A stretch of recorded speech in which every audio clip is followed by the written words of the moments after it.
Can't wait for you to sit down with Joe Rogan. Ha ha. Ha. Ha ha. Me too. Me too.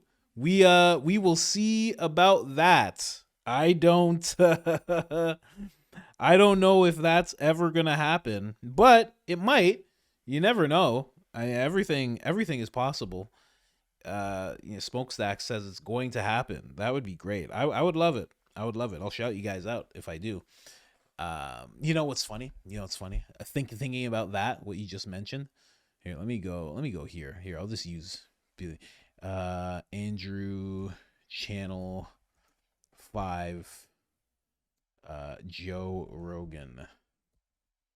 It's funny that you say that. I was just watching this video and like thinking about how easy it is to screw up possibly getting on that podcast one day.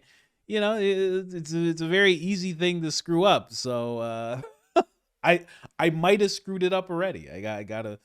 You never know. You never know. He doesn't know me, but yeah.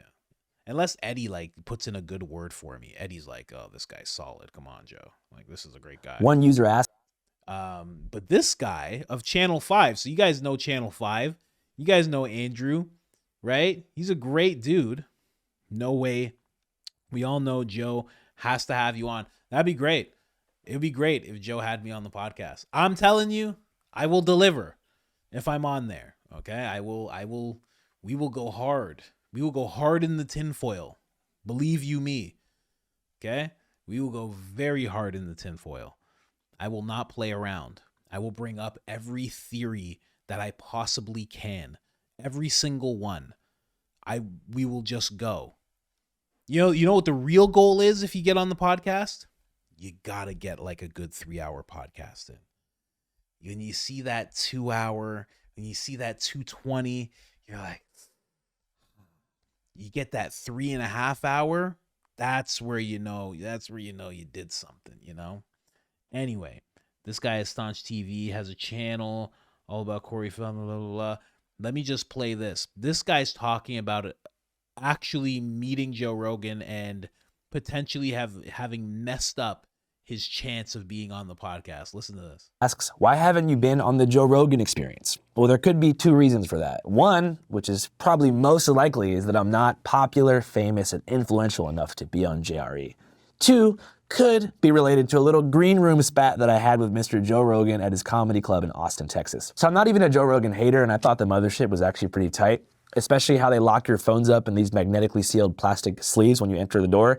It definitely brings the anxiety levels down and makes it so comedians can push the envelope a bit more with their material, so it keeps comedy and experimentation alive without the fear of cancel culture.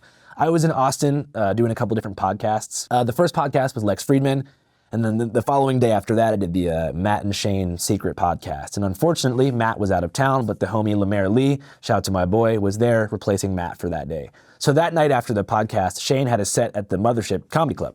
So he invited me, and in between sets, I'm chilling at the bar downstairs, and I'm getting like lightweight blown up by fans, which is fine. I love fans. It was chill, but I was kind of like in a more relaxed headspace. I wanted to just doze off, listen to comedy, chill.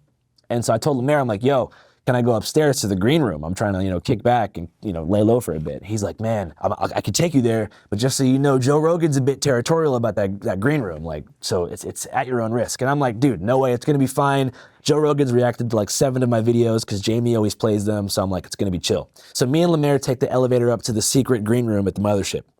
There's 5 comedians in there, all in their mid-20s. Everybody recognizes me except for Joe Rogan. So everybody's dapping me up. Lemaire says, hey, Joe, it's my homie Andrew. Shake Joe Rogan's hand. I put some popcorn in the microwave, which I felt like was establishing myself as a member of the green room. And then I turn around and I see Joe Rogan like yelling at the security guard. And he's yelling, who let this fucking journalist in here? Kick him the fuck out. I could hear Joe saying this. I guess somebody told him that I was like a journalist, so he maybe thought that I was a Daily Beast reporter that had snaked my way into his safe space to ask him about ivermectin, which is a valid concern. So before I could even get kicked out, I was like, Lemaire, I gotta get out of here. And I walked down the stairs and went back into general population. So that could be why. I'm not sure if Joe Rogan thinks I'm like an asshole who was like trying to make my way up there to be like, dude, please have me on the podcast, bro. I'm such a big fan. But in reality, I just wanted to lay low and kick back. So one user. That's how you screw it up. That's how you screw it up. I have never done anything like that, but I do have my channel, and he could possibly hate my main channel. That could be a thing. I mean, currently I am planning on putting what I'm saying right now on that channel. And for those of you that don't know, his personal YouTube follows my channel. It's subscribed to my channel.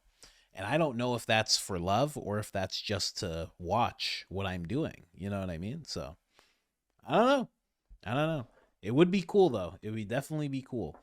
I know where the studio is, so I could just go there. Maybe I'll just go there and drop in. I'll just be like, hey, can I just figured maybe you had like 2.5 hours, 3 hours. If you had 3 hours handy, I could just come in. Yeah, we've never met before. I just would, you don't want to, oh, it's security. They're gonna, oh, your security has handcuffs? Oh, okay. Behind the back? No problem.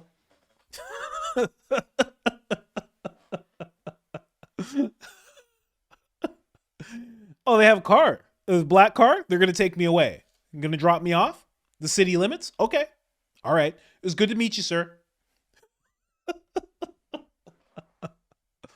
I think he'll like me more when I start doing my stand-up comedy a lot more.